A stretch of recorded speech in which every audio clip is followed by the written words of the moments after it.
Resident evil horror story part 1 में gym नाम का एक टीनेजर रेजिडेंट इविल गेम के अंदर फंस जाता है, जहां ज़ॉम्बीज उस पर अटैक करने की कोशिश कर रहे होते हैं। वो एक लड़की से मिलता है जो खुद भी एक ज़ॉम्बी बन चुकी होती है, पर जैसे ही जिम उस पर गोली चलाकर उसे मारने की कोशिश करता है, उसे रियलाइज होता है कि उसकी गन में गोलियां खत्म हो चुकी हैं।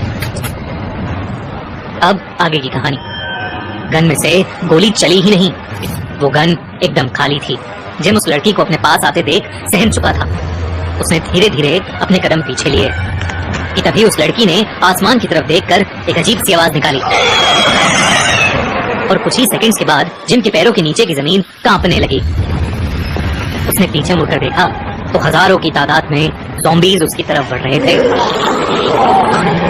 वो भयानक ज़ॉम्बीज की भीड़ उसी की तरफ आ रही थी। जिम के पैर वहीं जम से गए थे। तभी वो लड़की पीछे से जिम की पीठ पर चढ़ गई और उसे काटने की कोशिश करने लगी। जिम को रोड की साइड में एक लोहे की रॉड दिखी तो उसने उस रॉड से उस लड़की के सर पर कई बार वार किया, जिससे वो लड़की जिम की पीठ से नीचे गिर गई।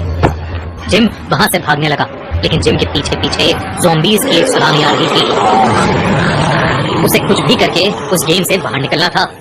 भागते हुए जिम सोचने लगा कि उसके साथ गेम के अंदर आने से पहले क्या हुआ था। जिम को याद आया कि उसके कमरे की छत पर बिजली गिरी थी और उसे बहुत जोर का झटका लगा था। उसने सोचा कि अगर वो बिजली के झटके से गेम के अंदर आ सकता है तो शायद गेम से बाहर भी निकल सकता है। जिम का दिमाग बहुत तेज था। उसकी सीधी नजर सामने की सबसे ऊंची बिल्डिंग पर गई। तूफान का मौसम बना हुआ था। अब एक बिजली का झटका ही उसकी आखिरी उम्मीद थी। वो अपने हाथ में रॉड लेकर उस बिल्डिंग की तरफ भागने लगा, पर तभी जिम के कानों में एक ऐसी आवाज पड़ी जिससे उसके पैर वहीं रुक गए। पीछे से कोई औरत उसका नाम पुकार रही थी। जिमी, जिमी, जिमी रुक जा। वो आवाज सुनकर जिम के होश उड़ गए थे। जिम का पूरा नाम जिमी था और उसे जिमी सिर्फ उसकी मॉम बुलाया करती थी। लेकिन 4 साल पहले जिम की मॉम की एक रोड एक्सीडेंट में डेथ हो गई थी। उस एक्सीडेंट के वक्त कार में जिम भी था और एक्सीडेंट के इम्पैक्ट से जिम को बचाने के लिए उसकी मॉम ने अपने पूरे शरीर से जिम को ढक लिया था। जिम तो बच गया था, पर उसकी मॉम नहीं बच पाई थी। उसके बाद से ही जिम बहुत दुखी हो गया था। उसने सबसे बात करना बंद कर दिया था और वो बस पूरे टाइम कंप्यूटर्स पर गेम खेलता रहता था। वो आवाज सुनते ही जिम के आंसू निकलने लगे। जिम जैसे ही पीछे मुड़ा तो वो ज़ॉम्बीज की पूरी भीड़ शांत होकर खड़ी हुई थी और उस भीड़ के आगे जिम की मॉम खड़ी थी। जिम की मॉम उसे अपनी तरफ बुला रही थी। उनकी आंखों में आंसू थे और वो सिर्फ एक चीज कहे जा रही थी, बेटा, मम्मा तुम्हें बहुत मिस करती है, मेरे पास आओ ना। जिम का दिल पिघलने लगा था। वो अपनी माँ से बहुत प्यार करता था और उन्हें अपने सामने खड़ा देख उससे रहा नहीं गया और उसके कदम अपनी माँ की तरफ बढ़ने लगे। जिम अपनी मॉम के काफी करीब आ गया था। वो उन्हें गले लगाने ही वाला था कि तभी आसमान में बहुत जोर से बिजली कड़की।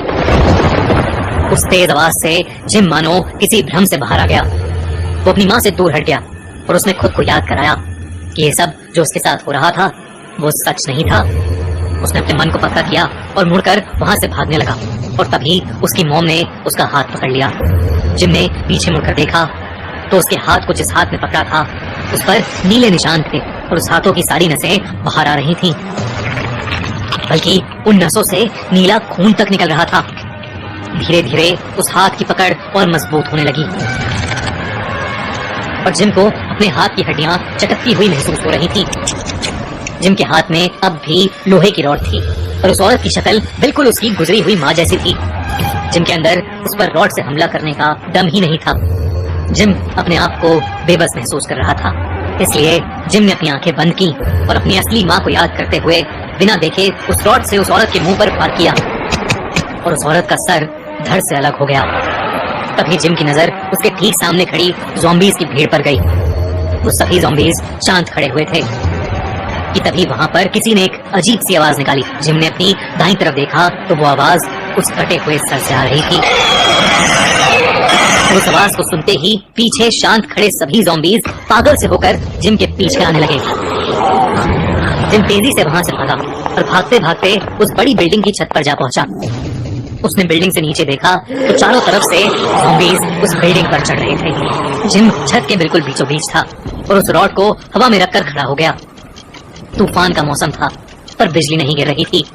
सैकड़ों ज़ॉम्बीज अब छत पर पहुंच चुके थे और जिम की तरफ ही बढ़ रहे थे। जिम ने अपनी आंखें बंद कर ली और बस अपनी मौत का इंतजार करने लगा कि तभी आसमान से एक जोरों की बिजली कड़की और वो जिम के हाथ में उस रॉड पर जा गिरी। जिम जोरों से हिलने लगा जैसे उसको कोई इलेक्ट्रिक शॉक लगा हो और वो नीचे गिर गया।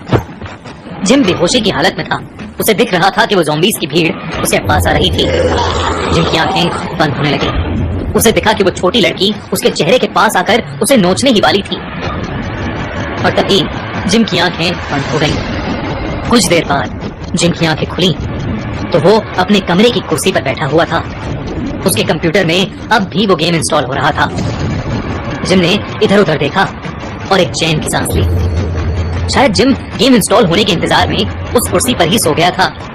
लेकिन जब वो अपना मुंह धोने के लिए वॉशरूम में गया और उसने शीशे में खुद को देखा तो उसका दिल रुक सा गया। उसने देखा कि उसकी गर्दन पर ठीक वैसा ही घाव था जैसा उसने उस गेम वाली लड़की के ऊपर देखा था। दोस्तों, क्या लगता है आपको? क्या जिम एक सपना देख रहा था या वो सच में उस गेम के अंदर फंस गया था और अब वो एक ज़ॉम्बी बन चुका था? हमें कमेंट्स में जरूर बताइए गाइस।